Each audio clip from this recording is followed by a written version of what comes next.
സേവാഭാരതിൻ്റെ പഞ്ചായത്തിൻ്റെ കൈക്കോട്ട് മണിയൊക്കെ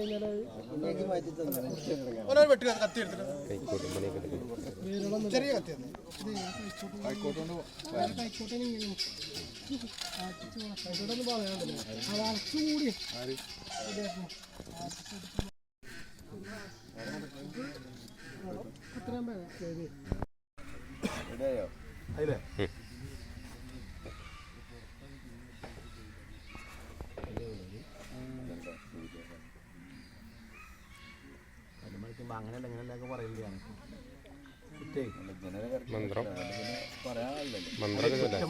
മന്ത്രക ചൊല്ലല്ലേ അതിനോട് തയ്യാറെടുപ്പാണ്.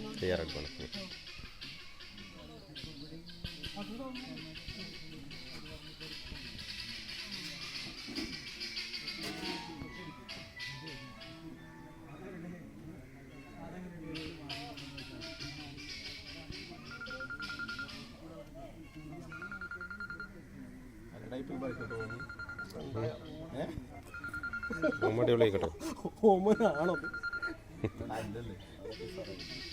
അടിപൊളിയാണ്.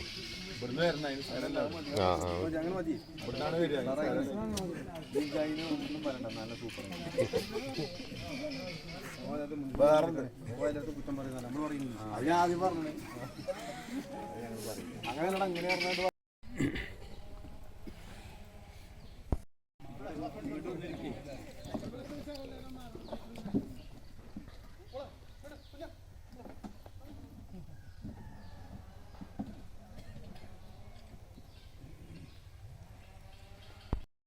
നമസ്കാരം. നമ്മളിവിടെ ഇന്ന് കൂടിയിരിക്കുന്ന കാര്യത്തെക്കുറിച്ച് എല്ലാവർക്കും അറിയാം. ഏറ്റവും സന്തോഷകരമായിട്ടുള്ള ഒരു നിമിഷമാണ് ഈ ദിവസവും ഈ സമയം എന്ന് വെച്ച് കഴിഞ്ഞാൽ സേവാഭാരതിയുടെ പ്രവർത്തനം തുടങ്ങിയിട്ട് ഏറ്റവും വലിയൊരു സഹായം നൽകുക എന്നുള്ളത് ഏറ്റവും വലിയൊരു സഹായം എന്നുള്ളത് ആദ്യമായിട്ട് ചെയ്യുന്നതാണ്. അതൊരു ഭവന നിർമ്മാണം എന്നുള്ളത്. അതിലേറ്റവും കൂടുതൽ സന്തോഷിക്കുകയാണ് സേവാഭാരതിയുടെ നൂതനം പഞ്ചായത്ത് കമ്മിറ്റി. നല്ലൊരു സമയമാണ്, മഴ ചാർന്നുകൊണ്ട് ചാറാൻ തുടങ്ങിയിട്ടുണ്ട്. നല്ലൊരു സമയത്തെ സൂചിപ്പിക്കുന്നു ഒരു സമയം. അപ്പോൾ എന്തെന്ന് വെച്ച് കഴിഞ്ഞാൽ ഒരു മാതൃകാ സേവാഭാരതി എന്നുള്ള രീതിയിലാണ് നൂതനം സേവാഭാരതിയുടെ പ്രവർത്തനം മുന്നോട്ട് കൊണ്ടുപോകുന്നത്. എല്ലാവർക്കും മാതൃകയാകാവുന്ന രീതിയിലുള്ള പ്രവർത്തനങ്ങൾ കാഴ്ചവെച്ചുകൊണ്ട് നമ്മുടെ സേവാഭാരതിയുടെ പ്രവർത്തനം മുന്നോട്ട് കൊണ്ടുപോകണം എന്നാണ് നമ്മുടെ കമ്മിറ്റി തീരുമാനിച്ചിട്ടുള്ളത്. കഴിഞ്ഞ കമ്മിറ്റികളിലൊക്കെ നമ്മൾ അങ്ങനെയാണ് തീരുമാനിച്ചത്. എല്ലാ രീതിയിലും 5 ആയാമങ്ങൾ എന്നുള്ള രീതിയിൽ എല്ലാ ആയാമങ്ങളിലും നമ്മൾ വിദ്യാഭ്യാസമാകട്ടെ, ആരോഗ്യമാകട്ടെ, അതേപോലെ സ്വയം സംരംഭങ്ങളാകട്ടെ, ഇങ്ങനെയുള്ള 5 രീതികളിലൂടെ നമ്മുടെ പ്രവർത്തനം മുന്നോട്ട് കൊണ്ടുപോയി എല്ലാ ഭാഗത്തുള്ള ആളുകളിലും സഹായം ആവശ്യമുള്ള ആളുകളിലേക്ക് സേവാഭാരതിയുടെ പ്രവർത്തനം എത്തിക്കുക എന്നുള്ളതാണ് നമ്മൾ ലക്ഷ്യമിട്ടിട്ടുള്ളത്. അതിൽ ആദ്യത്തെ ഒരു സംഭവമാണ്, ആദ്യത്തെ ഒരു കാര്യമാണ് ഇന്ന് നമുക്ക് സുധാകരന് ഒരു വീട് നിർമ്മിച്ചു കൊടുക്കുക എന്നുള്ളത്. നമ്മൾ 3 അപേക്ഷകളാണ് ദേശീയ സേവാഭാരതിയുടെ മുന്നിൽ വെച്ചിരുന്നത്. കൽക്കുളത്തും അതേപോലെ കാരപ്പുറത്ത് വേറൊരാൾക്കും സുധാകരൻ്റെ വീട്. അങ്ങനെ ദേശീയ സേവാഭാരതി സെലക്ട് ചെയ്തത് സുധാകരൻ്റെ വീടാണ്. സുധാകരനെ സംബന്ധിച്ചിടത്തോളം നമുക്കെല്ലാവർക്കും അറിയാം, കുറേയേറെ ആരോഗ്യ പ്രശ്നങ്ങളുണ്ട്, വളരെയധികം ബുദ്ധിമുട്ടുണ്ട്. ചെറുപ്രായത്തിൽ തന്നെ സുധാകരൻ്റെ മകൻ ജോലിക്ക് ഇറങ്ങേണ്ട ഒരു അവസ്ഥ വന്നിട്ടുണ്ട്. ഇതൊക്കെ നമ്മുടെ കൺമുന്നിൽ കണ്ടിട്ടുള്ള കാര്യങ്ങളാണ്. അപ്പോൾ ഏറ്റവും അർഹതപ്പെട്ട ഒരാൾ തന്നെയാണ് സുധാകരൻ എന്നുള്ളതും ഇനിയും സുധാകരൻ സേവാഭാരതിയുടെ ഒരു ഭാഗമായിട്ട് തുടർന്നും ഉണ്ടാകണമെന്നും ആണ് ഈ അവസരത്തിൽ എനിക്ക് പ്രത്യേകിച്ച് പറയാനുള്ളത്. ഇന്ന് നമ്മളുടെ ഈ ചടങ്ങിൽ പങ്കെടുക്കുവാൻ എത്തിയിട്ടുള്ളത് രാഷ്ട്രീയ സ്വയംസേവക സംഘത്തിൻ്റെ ജില്ലാ സേവാ പ്രമുഖ് വിനോദേട്ടൻ മുദീരിയാണ് താമസിക്കുന്നത്. എൻ്റെ ബോസാണ്. ഞാൻ വിനോദേട്ടൻ്റെ കൂടെയാണ് ഞാൻ വർക്ക് ചെയ്യുന്നത്. എല്ലാം ഒരു സംഘടന ആത്മബന്ധം കൊണ്ട് ഒരു കുടുംബം എന്നുള്ള രീതിയിലാണ് നമ്മുടെ ഈ പ്രവർത്തനം. ജോലിയാണെങ്കിലും മറ്റുള്ള കാര്യങ്ങളാണെങ്കിലും നമ്മുടെ പ്രവർത്തനത്തെ ഒരു കുടുംബം എന്നുള്ള രീതിയിലും ഒരു സഹോദരൻ എന്നുള്ള രീതിയിലും ഈ കുടുംബത്തിലേക്ക് നമ്മൾ വരുമ്പോൾ ആ ഒരു സാഹോദര്യ ബന്ധമാണ് ഇവിടെ ഊട്ടി ഉറപ്പിക്കപ്പെടുന്നത്. അപ്പോൾ ആ രീതിയിലുള്ള എല്ലാ സഹായങ്ങളും സംഘടനാ രീതിയിലും അല്ലാതെയും നമുക്ക് ചെയ്തു പോരുന്നുണ്ട്. വിനോദേട്ടനായാലും പ്രസാദേട്ടനായാലും അങ്ങനെ നല്ലൊരു കുടുംബ ബന്ധമാണ് നമുക്ക് ഇതിലൂടെ നമുക്ക് കിട്ടിക്കൊണ്ടിരിക്കുന്നത്. അദ്ദേഹത്തെ ഞാൻ ഈ വേദിയിലേക്ക് സ്വാഗതം ചെയ്യുകയാണ്. അതേപോലെ തന്നെ പ്രകാശ് ബാബുവേട്ടൻ ചുങ്കത്തറയാണ്, അദ്ദേഹം കോട്ടയപ്പാടമാണ് അദ്ദേഹത്തിൻ്റെ സ്വദേശം. ജില്ലാ കമ്മിറ്റി അംഗമാണ് സേവാഭാരതിയുടെ. അദ്ദേഹം നമ്മുടെ ഈ പ്രവർത്തനത്തിന് എല്ലാ കാര്യങ്ങൾക്കും വേണ്ടിയിട്ട് നിർദ്ദേശങ്ങൾ തരികയും അതനുസരിച്ച് നമ്മൾ പ്രവർത്തിച്ചു പോരുകയും ചെയ്യുകയാണ്. ഈ ചടങ്ങിൽ പങ്കെടുത്ത് അദ്ദേഹത്തിന് പ്രത്യേകം സ്വാഗതം ചെയ്യുന്നു. അതേപോലെ നമ്മുടെ പ്രസിഡന്റ് ശിവേട്ടൻ, നിങ്ങൾക്ക് എല്ലാവർക്കും അറിയാം, ശിവേട്ടനാണ് ചൂണ്ടിക്കാണിക്കപ്പെട്ടത് ഈ വീട് ഇങ്ങനെ സുധാകരൻ ഇങ്ങനെ ആവശ്യതയുണ്ട്. എനിക്കറിയില്ലായിരുന്നു സുധാകരനെ കുറിച്ച്. അപ്പോൾ സുധാകരൻ ഇങ്ങനെ ഒരാളുണ്ട്, ഇദ്ദേഹത്തിന് ഇങ്ങനെ ഒരു ബുദ്ധിമുട്ടുണ്ട് എന്നുള്ള കാര്യം ചൂണ്ടിക്കാണിച്ചുകൊണ്ട് ഒരു അപേക്ഷ നമുക്ക് കൊടുക്കാം എന്നുള്ള നിർദ്ദേശം തന്നിട്ടുള്ളത് ശിവേട്ടനാണ്. നമ്മുടെ സേവാഭാരതിയുടെ ഈ പ്രവർത്തനങ്ങൾക്കെല്ലാം കൃത്യമായ രീതിയിൽ ഇടപെട്ടുകൊണ്ട് എല്ലാ നിർദ്ദേശങ്ങളും തന്നുകൊണ്ട് അദ്ദേഹം മുൻപന്തിയിൽ നിന്ന് പ്രവർത്തിക്കുകയാണ്. അദ്ദേഹത്തെ ഞാൻ ഈ അവസരത്തിൽ സ്വാഗതം ചെയ്യുകയാണ്.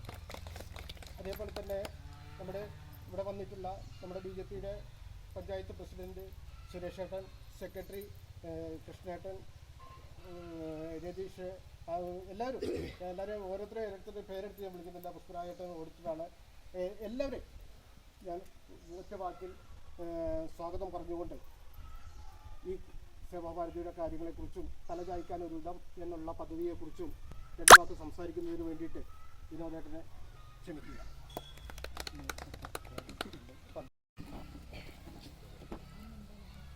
എല്ലാവർക്കും നമസ്കാരം. ഇവിടെ ഒത്തുചേർന്നിട്ടുള്ള നമ്മുടെ സേവാഭാരതിയുടെ പ്രസിഡന്റ്, അതുപോലെ സെക്രട്ടറി, സംഘ പരിവാർ പ്രസ്ഥാനത്തിലെ കുടുംബാംഗങ്ങളെ, കാര്യകർത്താക്കളെ, അമ്മമാരെ, സ്നേഹ നമസ്കാരം. ഇപ്പോൾ ഇവിടെ കാണുന്ന ഒരു അന്തരീക്ഷം ആരുടെങ്കിലും മനസ്സിൽ ഒരു കുശുമ്പോ കുഞ്ഞായ്മയോ ഒന്നും വരാത്തൊരു അന്തരീക്ഷമല്ല. വേറെ എവിടെ പോയാലും നമുക്ക് കാണാൻ പറ്റുന്ന എന്താണ്, ഇവൻ ഒരു വിതരണം നടക്കുന്ന ഒരു സ്ഥലത്ത് പോലും അവന് കൂടുതൽ കിട്ടി, ഇവന് കുറവ് കിട്ടി, ബാക്കിയുള്ള കാര്യങ്ങളും കൊണ്ട് നമ്മുടെ മനസ്സ് കലുഷിതമായി നിൽക്കുന്ന ഒരു അന്തരീക്ഷത്തിൽ എന്തായിരിക്കും സംഭവിക്കുക? അവിടെ ഈശ്വര ചൈതന്യം എന്ന് പറയുന്ന ഒരു ചൈതന്യം അവിടെ ഉണ്ടാവില്ല. അങ്ങനെ ഈശ്വര ചൈതന്യം വേണ്ടുവോളം നിറഞ്ഞു നിൽക്കുന്ന ഒരു സ്വർഗതുല്യമായ ഒരു കൂട്ടായ്മയിലാണ് ഈ ഒരു അന്തരീക്ഷം. ഈ ഇത്രയും പേര് കൂടി നിൽക്കുന്നവിടെ ഒരു നന്മ നിറഞ്ഞ നന്മയുടെ അന്തരീക്ഷം. ആ നന്മയുടെ അന്തരീക്ഷമാണ് നമുക്കിവിടെ കാണാൻ സാധിക്കുക. ഒരു പോസിറ്റീവ് എനർജി, പോസിറ്റീവും നെഗറ്റീവും ഉള്ളതുപോലെ തന്നെ ഇവിടെ നെഗറ്റീവ് എനർജിക്ക് പകരം പോസിറ്റീവ് എനർജിയാണ്. ഇപ്പോൾ ഈ വീട് നൽകുന്ന അവർക്ക് ഒരുപാട് പ്രയാസങ്ങൾ, വീടില്ലാത്തത് കൊണ്ടുണ്ടാവുന്ന ബുദ്ധിമുട്ടുകളുണ്ടാവും. ആരോഗ്യപരമായിട്ടുള്ള അസുഖങ്ങൾ എല്ലാവർക്കും ഉണ്ട്. ചിലർക്കത് കാണില്ല എന്നുള്ളൂ. ഇഷ്ടംപോലെ ഉണ്ട്. അത് കാണണമെന്നുണ്ടെങ്കിൽ ഒന്ന് മെഡിക്കൽ കോളേജിൽ പോയി, പ്രത്യേകിച്ച് തിരുവനന്തപുരത്ത് പോയി ക്യാൻസർ സെൻ്ററിലൊന്ന് പോയിട്ട് കുറച്ച് നേരം ഇരുന്ന് കഴിഞ്ഞാൽ നമുക്ക് അവിടെ നിന്ന് വെളിപാടുണ്ടാവും. ബോധിമരത്തിൻ്റെ ചുവട്ടിൽ പോയിട്ട് ബുദ്ധനാക്കി മാറ്റിയെന്ന്, ദൈവതുല്യനാക്കിയെന്ന് ആചരിക്കുന്നുണ്ടെങ്കിൽ, ലോകരാഷ്ട്രങ്ങൾ അംഗീകരിക്കുന്നുണ്ടെങ്കിൽ, ആ ബോധിമരത്തിൻ്റെ അടുത്ത് പോയി നിൽക്കുന്നതിന് മുൻപ് അദ്ദേഹത്തിൻ്റെ മനസ്സിന് സ്വാധീനിച്ച ഒരുപാട് ഘടകങ്ങളുണ്ട്. എന്നതുപോലെ തന്നെ ചില സന്ദർഭങ്ങളിൽ നമ്മുടെ നഗ്നനേത്രങ്ങൾ കൊണ്ട് കാണാൻ സാധിക്കുന്ന സമയത്ത് ഉണ്ടാകുന്ന വഴിത്തിരിവുകൾ, ടേണിംഗ് പോയിന്റുകൾ സംഭവിക്കാറുണ്ട്. അങ്ങനെ സംഭവിക്കും ചില ആളുകളിൽ. അങ്ങനെ സംഭവിച്ചതിൻ്റെ അടിസ്ഥാനത്തിൽ അല്ലെങ്കിൽ ഈശ്വരീയ ഒരു കാഴ്ചപ്പാടുകൂടിയാണ് രാഷ്ട്രീയ സ്വയം സേവക സംഘം 1925 നാഗപ്പൂരിലെ മോഹിതവടന്റെ സ്ഥലത്ത് വിജയദശമി ദിവസം രൂപം കൊടുത്തതെങ്കിൽ ആ പ്രസ്ഥാനത്തിൻ്റെ ആ കാലങ്ങൾ കൊണ്ടുവന്ന മാറ്റങ്ങൾ, പരിവർത്തനങ്ങൾ വിമർശിച്ചവർ പോലും, ആ പ്രസ്ഥാനത്തെ നിരോധിച്ചവർ പോലും, ഈ പ്രസ്ഥാനം ഇനി നാട്ടിൽ വേണ്ട എന്ന് പറഞ്ഞവർ പോലും, രാഷ്ട്രത്തിനൊരു അപകടമുണ്ടായ സമയത്ത് അതിൻ്റെ കാര്യാലയത്തിലേക്ക് വിളിച്ചു പറഞ്ഞിട്ടാണ് അവിടെ ചെന്നത്. നൂറുകണക്കിന് ആളുകൾ, ആയിരക്കണക്കിന് ആളുകൾ നമ്മൾ അന്വേഷിച്ച് നോക്കുക. ഗൂഗിളിൽ സെർച്ച് ചെയ്യുക. വെറുതെ ഏതെങ്കിലും ഒരു രാഷ്ട്രീയ പ്രസ്ഥാനക്കാർ പറയുന്നത് പോലെയല്ല, ഗൂഗിളിൽ സെർച്ച് ചെയ്ത് നോക്കുക. 1973 ഇന്ത്യൻ പട്ടാളക്കാരോടൊപ്പം നിന്നുകൊണ്ട് റൂട്ട് മാർച്ച് നടത്താൻ ക്ഷണിച്ചിട്ടുള്ള ഇന്ത്യയിലെ ഏക പ്രസ്ഥാനം എന്ന് പറയുന്നത് സേവാഭാരതിയുടെ മാതൃസംഘടനയാണ്. എന്തുകൊണ്ട് ക്ഷണിച്ചു നെഹ്റു എന്നുള്ളത് നിങ്ങൾ ചോദിക്കുക. അവിടെ ചോദിക്കുമ്പോൾ മനസ്സിലാക്കാൻ പറ്റുന്നത് ഇന്ത്യ പാകിസ്ഥാൻ ഇന്ത്യ ചൈന യുദ്ധം നടന്ന സമയത്ത് എന്തു ചെയ്യണമെന്നറിയാതെ വിരളി പിടിച്ചു നിന്ന സമയത്ത് ഇനി എങ്ങനെ സഹായിക്കും? അതിർത്തിയിൽ തോക്ക് ചൂണ്ടി നിൽക്കുന്ന അവർ തിരിഞ്ഞാൽ വെടി കൊള്ളുമെന്നുള്ള കണ്ടീഷനിൽ നിൽക്കുന്ന സമയത്ത് അവർക്ക് ഭക്ഷണം തീർന്നു വരുന്നു, ആയുധങ്ങൾ തീർന്നു വരുന്നു.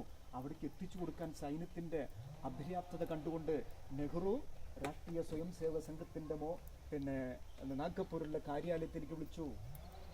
ആയിരക്കണക്കിന് സ്വയം സേവകര്, സേവാഭാരതിയുടെ സന്നദ്ധരായിട്ടുള്ള ഭടന്മാർ അവിടെ ചെന്നു.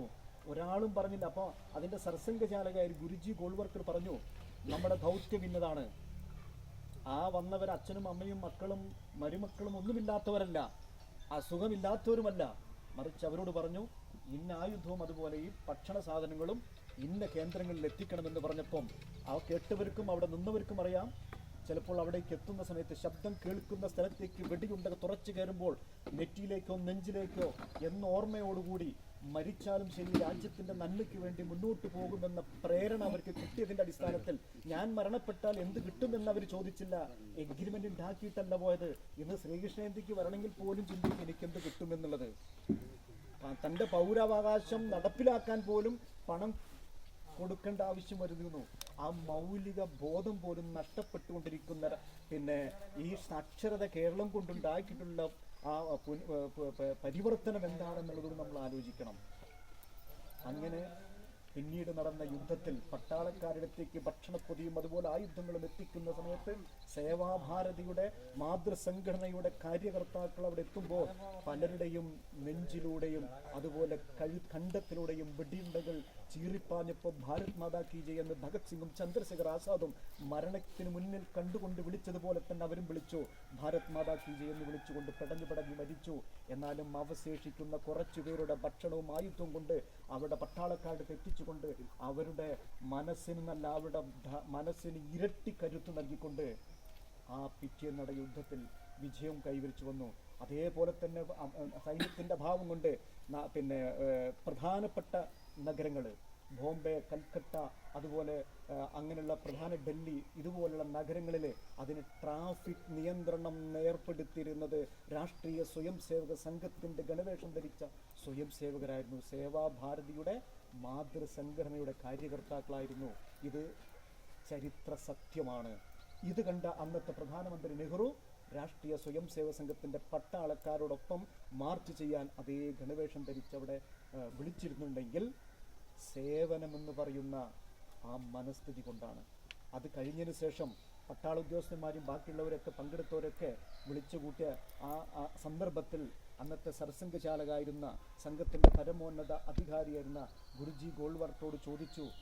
മിലിറ്ററി ഉദ്യോഗസ്ഥൻ ചോദിച്ച ചോദ്യമാണ്, ഞങ്ങൾ മരണപ്പെട്ടാൽ ഞങ്ങളുടെ വീട്ടിലേക്ക് വേണ്ട സൗകര്യം കിട്ടും, ഞങ്ങളുടെ മക്കൾക്ക് അതല്ലെങ്കിൽ സഹോദരങ്ങൾക്ക് ജോലി കിട്ടും, നിങ്ങൾക്ക് അതൊന്നും ഇല്ലാഞ്ഞിട്ട് എങ്ങനെയാണ് നിങ്ങൾക്ക് ഈ മനോഭാവം വളർന്നു വന്നത്? അവിടെയാണ് മനുഷ്യ സേവനമാണ് ഈശ്വര സേവനമെന്ന് പഠിപ്പിച്ച, മാനവ സേവ മാധവ സേവ എന്ന് പഠിപ്പിച്ച, നരസേവയാണ് നാരായണ സേവ എന്ന് പഠിപ്പിച്ച ആ ഋഷീശ്വരന്മാരുടെ പാത പിന്തുടർന്ന് പ്രവർത്തിക്കുന്ന രാഷ്ട്രീയ സ്വയം സേവക സംഘത്തിന്റെ സേവാഭാരതിയുടെ പ്രവർത്തകരോട് അത് പറയേണ്ട ആവശ്യമില്ല. തൻ്റെ അമ്മയെ കാക്കുന്നത് പോലെ ഭാരതത്തെ കാക്കുന്നത് മാത്രമല്ല, മറ്റുള്ളവരുടെ കണ്ണുനീര് ഒട്ടുന്ന സമയത്ത് സംവേദനാ മനോഭാവം, അതായത് മറ്റൊരാളുടെ കണ്ണ് നിറയുമ്പോൾ തൻ്റെ കണ്ണും നിറയുന്നുണ്ടെങ്കിൽ, തൻ്റെ ഹൃദയം പടയ്ക്കുന്നുണ്ടെങ്കിൽ അവിടെ സംവേദനാ മനോഭാവം അത് വളർത്തുന്ന പ്രവർത്തനമാണ് നിത്യേന നിയമേന ഗ്രാമങ്ങൾ തോറും ഭാരതം മുഴുവനുമല്ല ഇന്ന് ലോകരാഷ്ട്രങ്ങൾ 60ഓളം ലോകരാഷ്ട്രങ്ങൾ ഈ സേവാഭാരതിയുടെ പ്രവർത്തനമുണ്ട്. ഭാരതത്തിലെ ഏറ്റവും വലിയ NGO സംഘ് എന്ന് പറയുന്നത് സേവാഭാരതി പ്രവർത്തനമാണ്. 1989 ഈ മാതൃസംഘടനയ്ക്ക് രൂപം നൽകിയ കേശവ് ബൽറാം ഖഡ്ഗേവർ എന്ന് പറയുന്ന അദ്ദേഹത്തിന്റെ 100ാം ജന്മദിനത്തിലാണ് സേവാഭാരതി പ്രവർത്തനം തുടക്കം കുറിച്ചത്. അതിന് നാമകരണം കൊടുത്തത് സേവാഭാരതി എന്നുള്ളത്. അതിൻ്റെ പ്രവർത്തനം അവിടെ നിങ്ങോട്ട് പല സന്ദർഭങ്ങളും നമ്മൾ കണ്ടിട്ടുണ്ടാവും, അത് മനസ്സിലാക്കിയിട്ടുണ്ടാവും. എങ്കിലും ഒരു കാര്യം നമ്മുടെ ഇവിടെ നടന്നിട്ടുള്ളൊരു കാര്യം എല്ലാ ഇതിലും ഉചിതമായി എല്ലാവരുടെ മനസ്സിലും വരുന്നത് അവർ ശവസംസ്കാരം നടത്തുന്നതാണ്. പക്ഷെ ഇവിടെ ഉരുൾപൊട്ടൽ നമ്മളിവിടെ ഉണ്ടായ സമയത്ത് 56 ശവശരീരങ്ങളും മണ്ണിനടിയിൽപ്പെട്ട സമയത്ത് പിന്നെ നെടുമ്പുഴായി ക്ഷേത്രത്തിൻ്റെ അവിടെയുള്ള സ്കൂളിൽ ആയിരക്കണക്കിന് ആൾ ഓരോ ജില്ലയിൽ നിന്നും സേവാഭാരതിയുടെ പ്രവർത്തനം ഓരോ ദിവസം രാവിലെ 8-7 മണി മുതൽ വൈകുന്നേരം 6 മണി വരെ അവിടേക്ക് പ്രവർത്തനത്തിന് പോയി നൂറുകണക്കിന് ആളുകൾ. അതിലൊരാൾക്ക് അവിടുത്തെ അപകടം സംഭവിച്ചു. അതായത് പിന്നെ അവിടെ നിന്ന് പറ്റിയ രോഗം കൊണ്ട് മരണമടഞ്ഞു. അത് നമ്മൾ ഫോട്ടോ എടുത്തുകൊണ്ട് ചാനലിലൂടെയും ബാക്കിയുള്ള കാര്യങ്ങളും സർക്കാരിന് കിട്ടുന്ന പാരിതോഷികത്തിന് മുന്നിൽ പോയി കൊണ്ട് കൈനീട്ടുന്ന ഒരു ഗതികേടോ അല്ലെങ്കിൽ ആ തരത്തിലോ കണ്ടതുകൊണ്ടല്ല സേവാഭാരതിയുടെ പ്രവർത്തകർ ആ സേവന രംഗത്തുണ്ടായിരുന്നില്ല. അവസാനത്തെ ശവശരീരം ഏറ്റെടുത്ത് കൊണ്ടുപോകുന്നത് വരെ ഉണ്ടായിരുന്നു. ഒരു കാര്യം നമ്മൾക്ക് അറിയാത്തത് കൂടി നമ്മുടെ മനസ്സിലേക്ക് പറയാൻ ഉദ്ദേശിക്കുന്ന ഈ സമയത്ത്, അവിടെ നിന്നും ഫസ്റ്റത്തെ ശവശരീരം ഏറ്റെടുക്കുന്നത് മണ്ണുമാന്തി യന്ത്രം ആ ശവശരീരം പെട്ടെന്ന് കണ്ടപ്പോൾ അത് അദ്ദേഹത്തിൻ്റെ തല ചുറ്റിയപ്പോൾ നമ്മുടെ ഒരു പ്രവർത്തകൻ അതിൻ്റെ മുകളിലേക്ക് കയറിക്കൊണ്ട് അതിനെ നിയന്ത്രിച്ചുകൊണ്ട് ആ ശവശരീരം കഴുകി വൃത്തിയാക്കിക്കൊണ്ട് അവിടുത്തെ സേവാഭാരതിയുടെ ആംബുലൻസിൽ അവിടുന്ന് ഫസ്റ്റ് ശവശരീരം ഈ നിലമ്പൂർ ഹോസ്പിറ്റലിലേക്ക് കൊണ്ടുവരുന്ന സമയത്ത് ചന്തക്കുന്ന് കഴിയുന്നതോടുകൂടി അവിടെ വെള്ളപ്പൊക്കം. ആ ശവശരീരം സ്വന്തം മടിയിലേക്ക് വെച്ചുകൊണ്ട് ആരുതെന്നോ എന്തെന്നോ ഒന്നും അറിയാതെ അത് സ്വന്തം മടിയിൽ വെച്ചുകൊണ്ട് തോണിയിൽ കയറി അപ്പുറത്ത് പോയിട്ട് അവിടുന്ന് വാഹനത്തിൽ പോകുമ്പോഴും സെൽഫി എടുത്തുകൊണ്ടതാ ഞങ്ങൾ പോകുന്നു എന്ന് പറഞ്ഞുകൊണ്ട് ആരെയും അറിഞ്ഞില്ല. ആരാണത് ചെയ്തത് പോലും അറിയില്ല, നമുക്ക് പോലും അറിയില്ല. സേവാഭാരതിയുടെ പ്രവർത്തകരെന്നവിടെ നിറം കൊണ്ട് മനസ്സിലാക്കല്ലാതെ മറ്റൊന്നും മനസ്സിലാക്കാൻ ഇവിടുത്തെ ആളുകൾക്ക് സാധിച്ചില്ല. അങ്ങനെ ഇരു ചെവികൾ അറിയാതെ എന്നാൽ സർക്കാർ സംവിധാനത്തിലേക്ക് സേവാഭാരതി എന്ന പ്രസ്ഥാനത്തിൻ്റെ കാര്യങ്ങൾ ബോധ്യപ്പെടുത്തുന്നതിന് വേണ്ടിയിട്ടാണ് ഇവിടെ ചില ഫോട്ടോകൾ എടുത്തത്. അതല്ലാതെ ഇവിടെ വന്നിട്ട് വലിയൊരു വേണമെങ്കിൽ ഇന്ന് ജില്ലയിൽ മൊത്തം ആളുകളെ വിളിച്ചു വരുത്തിയിട്ട് വലിയ ഫംഗ്ഷൻ നടത്തിയിട്ട് ഫ്ലെക്സ് ഗ്രാമങ്ങൾ ചെയ്തുകൊണ്ട് ചെയ്യാമായിരുന്നു. ഒരു 100 രൂപയുടെ സേവനം ചെയ്തിട്ട് 1000 രൂപയുടെ ഫ്ലെക്സ് വെച്ചുകൊണ്ട് പരിവർത്തനം സൃഷ്ടിക്കാൻ പ്രകടമാക്കുന്ന വിദ്യാസമ്പന്നതയാണ് സാക്ഷര കേരളം. അതുകൊണ്ടാണ് മറ്റേയാൾ പറഞ്ഞത് മനുഷ്യനാവണം എന്ന് മുരുകൻ കാട്ടാക്കട പാടിയിട്ടുണ്ടെങ്കിൽ വെറുതെ ഒന്നല്ല. അദ്ദേഹം വിശ്വസിക്കുന്ന പ്രസ്ഥാനത്തിന് കൊടുത്തിക്കൊണ്ട് അദ്ദേഹം പറഞ്ഞു മനുഷ്യനാകണം. അത് കേരളത്തിന് ചൂണ്ടിക്കാണിച്ചുകൊണ്ട് പറഞ്ഞത്. അവന് മനുഷ്യത്വം കാണാൻ പറ്റുന്നില്ല. അതാണ് ഭഗവാൻ കൃഷ്ണൻ പറഞ്ഞത്, സംഘടിക്കൂ കലിയുഗത്തിൽ, അതിന് മാത്രമേ ശക്തിയുള്ളൂ. കാരണം എല്ലാവരുടെ മനസ്സിലും എന്താണ് നിൽക്കുന്നത്? കംസത്വം നിലനിൽക്കുന്നു, രാവണീയത നിലനിൽക്കുന്നു. അതിനെ മാറ്റാൻ ഒരു വ്യക്തിക്ക് സാധ്യമല്ല. അതിനെ മാറ്റണമെങ്കിൽ സംഘടിക്കൂ. ആ സംഘടനയ്ക്ക് മാത്രമാണ്. അതാണ് സേവാഭാരതി. സേവാഭാരതിയിലൂടെ നമ്മളെല്ലാവരും പങ്കെടുക്കുന്ന സമയത്ത് നമ്മുടെ മനസ്സും നമ്മുടെ ശരീരവും എന്തിനു വേണ്ടിയാണ്? നമ്മുടെ ഈ സാധാരണ നമ്മൾ വിചാരിക്കും എനിക്ക് പണമുണ്ടെങ്കിലല്ലേ എനിക്ക് സേവനം ചെയ്യാൻ സാധിക്കുള്ളൂ. അത് തെറ്റാണ്. ഒന്ന്, നമ്മുടെ ഈ ചുറ്റുവട്ടത്ത് താമസിക്കുന്ന ഒരു 100 കുടുംബങ്ങൾ എടുക്കുക. രാഷ്ട്രീയത്തിനും ജാതിക്കും അതീതമായിട്ട് അവരെ വീടുകൾ നമ്മൾ സഞ്ചരിക്കുന്ന സമയത്ത്, ഇവിടെയുള്ള വീട്ടുകാർ അവിടെയുള്ള വീടുകൾ സഞ്ചരിക്കുന്ന സമയത്ത് നമുക്ക് മനസ്സിലാക്കാൻ സാധിക്കുമെന്ന് കഷ്ടപ്പെടുന്നവരുണ്ടാവും. ഹോസ്പിറ്റലിലേക്ക് പോയി തിരിച്ചു വരുമ്പോൾ ആ വീട്ടിലേക്ക് പോകണമെന്നുണ്ടെങ്കിൽ നമ്മുടെ ബന്ധുക്കളാവരുത്. ബന്ധുക്കളെ പോലെ ബാക്കിയുള്ളവരും കാണാൻ സാധിക്കണം. കിടപ്പ് രോഗികളുണ്ടെങ്കിൽ അവിടെ പോയിട്ട് നമ്മൾ 1 മണിക്കൂറോ 2 മണിക്കൂറോ സംസാരിക്കുന്നത് എന്തിനാണ്? പണം. അവിടെ കരമൊന്ന് കവർന്നുകൊണ്ട് അവിടെ ഒന്ന് മനസ്സ് തുറന്ന് സംസാരിക്കുമ്പോൾ അവിടെ മനസ്സിലുണ്ടാവുന്ന കണ്ണിലൂടെ കാണുന്ന ആ തീക്ഷ്ണമായ കത്തിജ്വലിക്കുന്ന കണ്ണിലൂടെ കാണുന്ന അവർക്ക് ജീവിക്കണമെന്നൊരു ആഗ്രഹം അവർക്ക് കൊടുക്കാൻ നമുക്ക് സാധിക്കുമെങ്കിൽ അതാണ് നമ്മുടെ സേവനം. ആ സേവനം ചെയ്യാൻ ഒരാൾ റോഡിൽ കിടക്കുന്ന സമയത്ത്, രോഗബാധിതനായി കിടക്കുന്ന സമയത്ത് അവനെ ആസ്പത്രിയിൽ കൊണ്ടുപോകാൻ നമുക്ക് എന്തിനു വേണം? പണം എന്തിനു വേണം? ആവശ്യമില്ല. അവിടെ രോഗി ഒറ്റപ്പെട്ട് നിൽക്കുകയാണെങ്കിൽ അവരെ ഒരു ദിവസം നിൽക്കാൻ നമ്മൾ മനസ്സ് കാണിക്കുമ്പോൾ അവിടെ ഒരു കൂടപ്പിറപ്പ് ബന്ധമുണ്ടാകുന്നു. ആ ബന്ധത്തിലൂടെ പ്രവർത്തിപ്പിക്കാൻ തയ്യാറാവുന്ന പ്രസ്ഥാനമാണ് സേവാഭാരതി. അപ്പോൾ ആ സേവാഭാരതി പ്രസ്ഥാനത്തിലൂടെ നമുക്ക് എല്ലാവർക്കും ഭാഗവാക്കാവാനും അതിൻ്റെ പ്രവർത്തനം ഭംഗിയാക്കാനും ജാതിക്കും രാഷ്ട്രീയത്തിനും അതീതമായി നമുക്ക് പ്രവർത്തിക്കാനും നമ്മുടെ പ്രവർത്തനം കണ്ടതുകൊണ്ടാണ് ചിറ്റിലപ്പള്ളി ഫൗണ്ടേഷൻ 1000 വീട് വെച്ചു കൊടുക്കാൻ ആദ്യം സമീപിച്ചത് ഇവിടെ മറ്റാരുമല്ല, അത് സേവാഭാരതിയാണ്.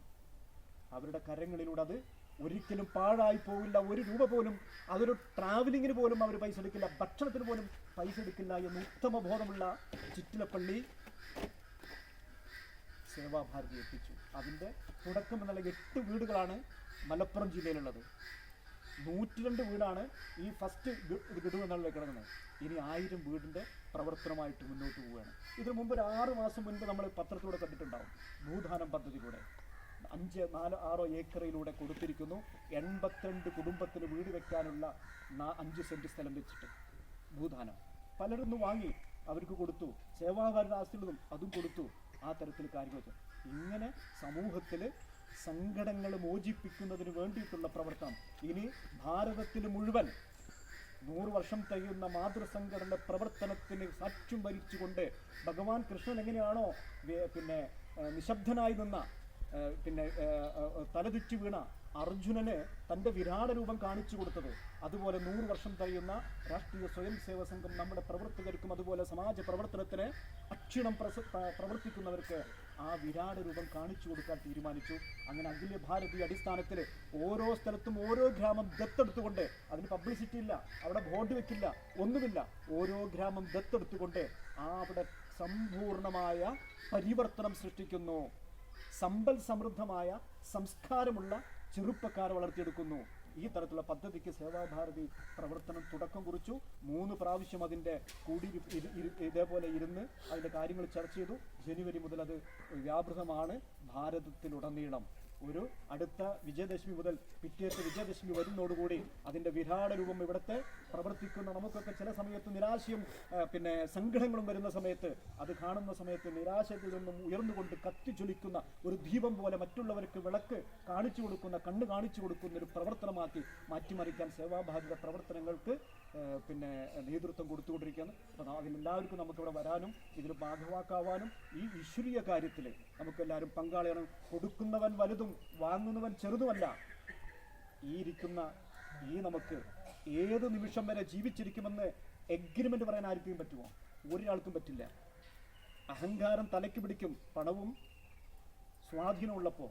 പക്ഷെ അതില്ലാതെ ഒരു ദിവസമുണ്ട് ചുമരുകൾക്കുള്ളിൽ ബോധത്തോടുകൂടി മരണപ്പെടുകയാണെങ്കിൽ ചുമരുകൾക്കുള്ളിൽ കിടക്കുന്നൊരു സമയം, കരഞ്ഞുകൊണ്ട് നിലവിളിച്ചുകൊണ്ട് മരണത്തെ പുൽകുന്ന സമയം. പക്ഷേ സന്യാസി ശ്രേഷ്ഠന്മാര്, ഈ സമാജത്തിൽ സേവകൾ ചെയ്തവര്, ഈ സമാജത്തിന് വേണ്ടി പ്രവർത്തിച്ചവര് പുഞ്ചിരിച്ചുകൊണ്ട് കാലനമാടി വിളിക്കും, വരൂ, എനിക്ക് സമയമായി, നിങ്ങൾ വരൂ എന്ന് പറഞ്ഞുകൊണ്ട് പുഞ്ചിരിച്ചുകൊണ്ട് ഭരിക്കുന്ന സന്യാസി ശ്രേഷ്ഠന്മാർക്ക് നേതൃത്വം കൊടുത്ത ഭാരതമുള്ളെടുത്ത സമയത്ത് അതിൻ്റെ പ്രവർത്തനത്തിനാണ് ചുക്കാൻ പിടിക്കുന്ന ദേശീയ സേവാഭാരതി. അതിൻ്റെ പ്രവർത്തകർക്കും പുഞ്ചിരിച്ചുകൊണ്ട് ഭരിക്കാൻ സാധിക്കും. ആ ഒരു കർമ്മ പദ്ധതിയിലൂടെ നമുക്ക് എല്ലാവർക്കും ഭാഗമാക്കാൻ സാധിക്കട്ടെ എന്ന് സർവശക്തനായ ജഗദീശനോട് പ്രാർത്ഥിച്ചുകൊണ്ട് നിർത്തുന്നു. നമസ്കാരം.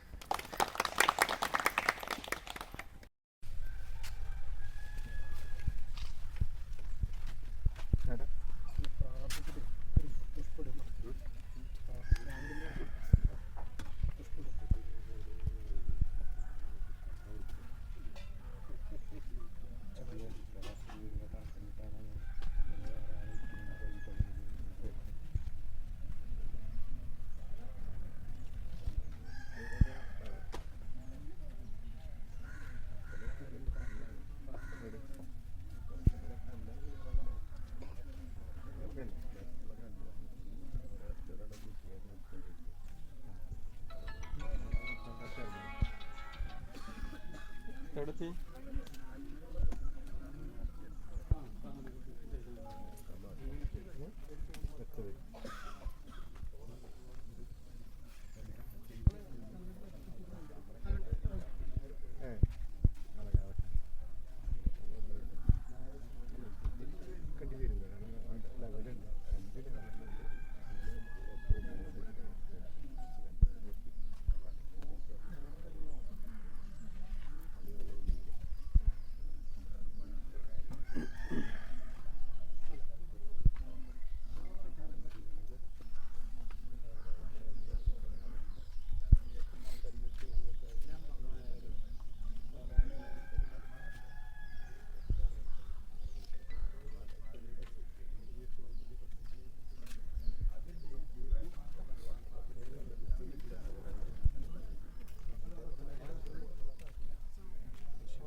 കുട്ടനോടെ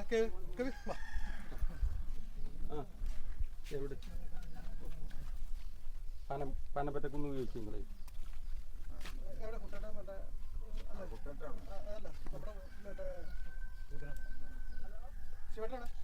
പനമ്പറ്റക്കൊന്ന് ചോദിക്കും നിങ്ങളെ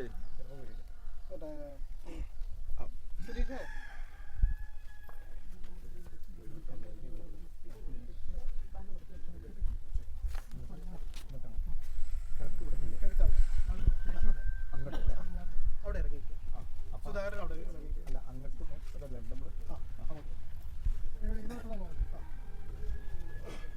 ഓളെയും വിളിച്ചോ. ഹലോ, പനമ്പറ്റ കുന്ന് സുനന്ദ എവിടെ?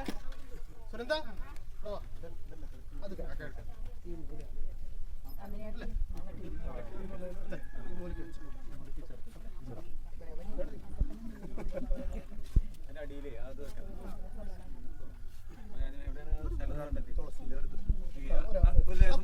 കുറച്ച് വെള്ളം കൊണ്ടുവരും.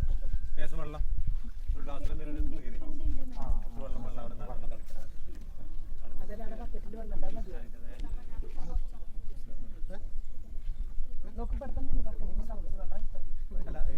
ഇവിടെ എങ്ങനെയാണോ ചടങ്ങ് നിലവിളക്ക് കൊടുക്കണം.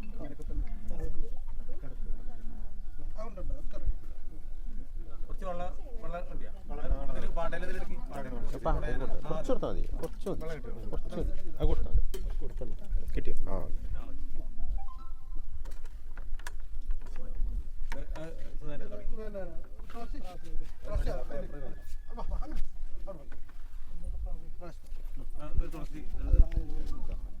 അല്ല വീട്ടമ്മയുടെ അപ്പുറത്തെ ബേക്കറി മാത്രം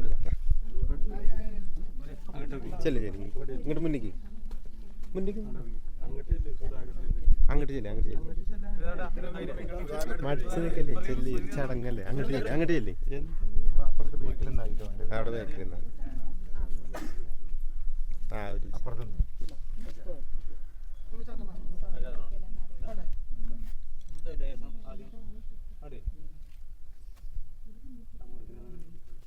കർപ്പൂരം ഉണ്ടായിരുന്നല്ലോ അല്ലേ?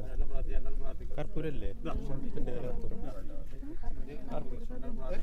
ഉണ്ട് ഉണ്ട്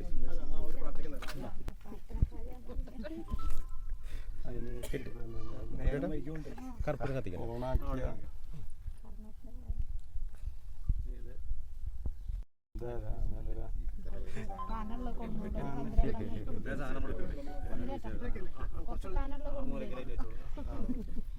നാണയം വെച്ചു നാണയം വേണ്ട, നാണയം വലിയ സാധനം വെച്ചില്ലേ? ഇത് കല്ലെടുത്ത് തരും. നിങ്ങൾ കൂടി സുനന്ദ ഒരു കൈ വെച്ചു. തൊട്ടാ മതി, തൊട്ടാ മതി, കൈ സുധാരണ തൊട്ടാ മതി. ഈ മൂലക്ക് ചേർത്ത് വെച്ചോളൂ. അങ്ങനെ തന്നെ വെച്ചോളൂ. അങ്ങനെ മതി. കൈ കൊടുക്കേ. ഞാൻ രണ്ട് ചീടല്ലേ സുധാരണ? അതെ, ചീടല്ല. ഈ സൈഡ് കുറച്ചും ഈ വലിയ വെച്ച് കൊടുത്താ ഒന്ന് പൊന്തട്ടെ, മൂല പൊന്തട്ടുണ്ടോ? അല്ല അതുപോലെ അങ്ങനെ അങ്ങനെ ആ ലെവലാണ്. എന്നാ ഈ കല്ല് കൂടി വെച്ചോ, ഇതുകൂടി വെക്കാം. ഇതുകൂടി വെച്ചോ. ഈ സൈഡിൽ ഇളകരുത്. ആ ചുറ്റിയൊന്നും എടുത്തത്. എവിടെ ചുറ്റിയാ? ചുറ്റിയ ഇവിടെ തന്നെ ഉണ്ട്. ചുറ്റിയാരുടെ ആ കല്ലിന് രണ്ട് മുട്ടി മുട്ടിയ ചുറ്റിയാണ് കുട്ടിയാ മൂലന്ന് പൊട്ടിയ പൊട്ടിയ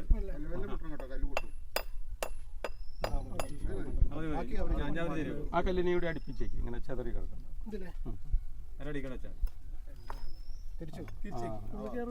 എല്ലാം അങ്ങനെ വെച്ചാൽ മതി. അത് വെച്ചാൽ